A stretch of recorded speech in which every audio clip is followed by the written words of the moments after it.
तेलंगाना में कांग्रेस पार्टी की जीत का श्रेय उन मुद्दों को दिया जा रहा है जिनकी पहचान कांग्रेस के मुख्य रणनीतिकार सुनील कनुगोल ने की थी।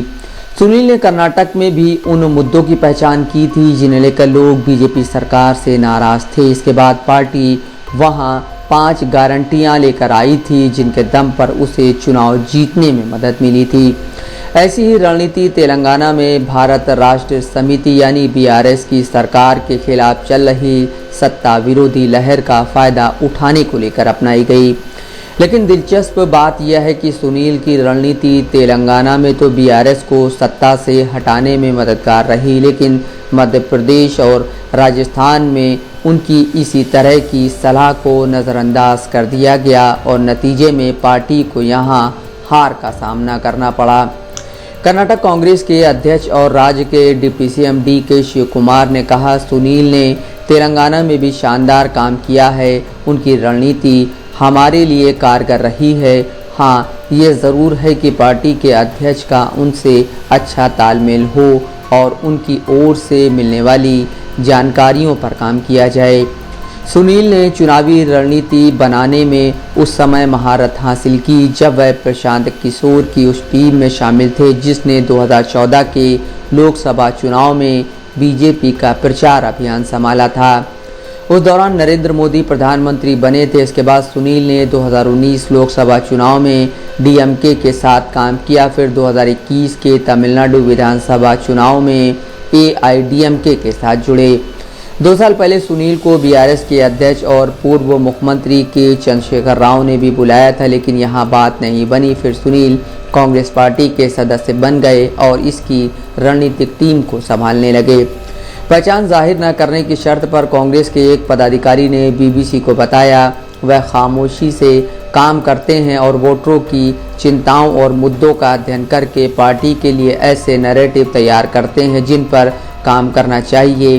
वह एक अनुभवी विश्लेषक हैं और मुद्दों की पहचान कर पाते हैं।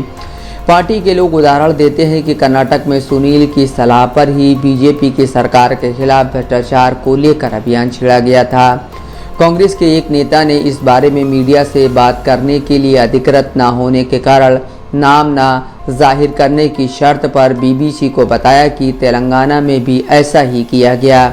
इन वरिष्ठ कांग्रेसी ने कहा, ग्राउंड रिपोर्ट के आधार पर कौन सा उम्मीदवार सही रहेगा और अभियान कैसे चलाया जाएगा, सब कुछ सुनील ने ही सुझाया। कर्नाटक और तेलंगाना में इसी तरह हम जीते। तेलंगाना में बीआरएस सरकार और मुख्यमंत्री के चंद्रशेखर राव यानी KCR के वादों को लेकर कहा जा रहा था कि उनका मुकाबला नहीं किया जा सकता, मगर उन वादों के टक्कर में भी कांग्रेस ने गारंटियां पेश की। एक बीआरएस नेता ने गोपनीयता की शर्त पर बताया, हमारी पार्टी की सरकार ने कई वादे पूरे किए थे, लेकिन किसानों को लगा कि पैसे उन्हें मिल रहे हैं जिनके पास ज़्यादा ज़मीन है। ऐसे में कईयों को जलन हुई। बात यह है कि हमारे वादे ज़मीन पर ढंग से लागू नहीं किए गए। सुनील की टीम ने मध्य प्रदेश और राजस्थान में भी ऐसे ही सर्वे किए थे, लेकिन कहा जा रहा है कि शीर्ष नेतृत्व ने इन सभी को नज़रअंदाज कर दिया। एक वरिष्ठ कांग्रेस नेता ने कहा, बीजेपी के अभियान को चुनौती देने के कई तरीके थे, मगर समन्वय का अभाव रहा।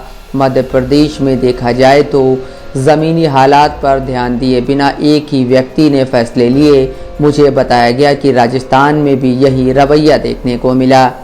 एक अहम पद पर बैठे एक अन्य कांग्रेस नेता जो कई साल पहले AICC में भी थे, उन्होंने BBC को नाम न छापने की शर्त पर बताया, छत्तीसगढ़ में सर्वे के बाद कहा गया था कि पार्टी को सर्व आदिवासी समाज के साथ गठबंधन बनाना चाहिए।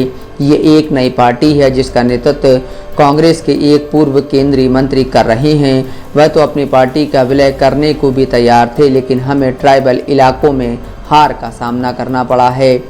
सुनील कर्नाटक के बेल्लारी से हैं। वह चेन्नई में पढ़े और उच्च शिक्षा के लिए अमेरिका चले गए। बाद में उन्होंने मैनेजमेंट कंसल्टिंग कंपनी मैकेंजी में भी काम किया। Bureau report, Dastak live news.